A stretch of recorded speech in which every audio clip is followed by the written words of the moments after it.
جس کی بات 24 گھنٹے اللہ اور اس کے رسول کی، ان کو چھوڑ کے تم کسی اور کے چکر میں کیوں جاتے ہو؟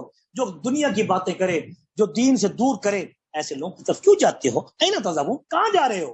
کہاں جاتے ہو؟ ان هو الا، ہاں مگر تمہیں پتہ نہیں ہے کہ یہ تو وہ ہے، یعنی یہ نہیں ہے، ان نافی ہے، یہاں ان کیا ہے؟ ان نافی ہے، ہوا وہ، یہ نہیں ہے وہ، مگر یعنی یہ کلام وہ نہیں ہے، مگر ہے تو کیا ہے؟ ذکر للعالمین، یہ تمام جہانوں کے لیے نصیحت ہے، تمام جہانوں کے لیے علم ہے، تمام جہانوں کے لیے یہ علوم کا مرقع ہے۔ لمن شاء منکم ان یستقیم، اور جو چاہے گا منکم تم سے، جو کوئی تم سے سیدھے راستے پہ چلنا چاہے، اے نبی اس کو بتا دو، لمن واسطے اس شخص کے، شاہ جو چاہتا ہے، منکم تم میں سے، ان یستقیم کہ وہ سیدھے راستے پہ چلے، تو وہ سیدھے راستے پہ چلے، وہ آپ کے راستے پہ آ جائے، جو چاہتا ہے وہ اس سیدھے راستے پہ آ جائے، جو کوئی تم میں سے سیدھے راستے پہ چلنا چاہے وہ آ جائے اس سیدھے راستے پہ۔ ہاں بات یہ ہے کہ جن کے من پلیت ہیں ان کو اللہ تعالیٰ اس راستے پہ نہیں چلنے دیتا، اس لیے کہا وما تشاءون، اور تم نہیں چاہو گے، تم نہیں کر سکو گے، تم نہیں چاہتے مگر ان یشاء اللہ، تم کچھ بھی توفیق حاصل نہیں کر سکتے کہ تم اللہ کے راستے پہ چلو، مگر جن کے من پاک ہیں، ان یشاء اللہ، اللہ بھی ان کے لیے چاہتا ہے، جو رب العالمین، جو تمام جہانوں کا رب ہے، وہ تمہیں سیدھے راستے پہ چلا کے رہے گا۔ الحمدللہ کہ ہم نے اللہ کے راستے پہ، رسول اللہ کے راستے کو قبول کیا ہوا ہے، اور اللہ ہمارا خاتمہ اسی راستے پر چلتے ہوئے کرے اور دین کو پھیلاتے ہوئے کرے، اور اللہ اس کے رسول کی بات کہتے ہوئے کرے، اور اس حال میں اللہ تعالی ہم سب کو اپنے مقبول بندوں میں شمار فرما دے۔ آمین۔ وآخر دعوانا الحمدللہ رب العالمین۔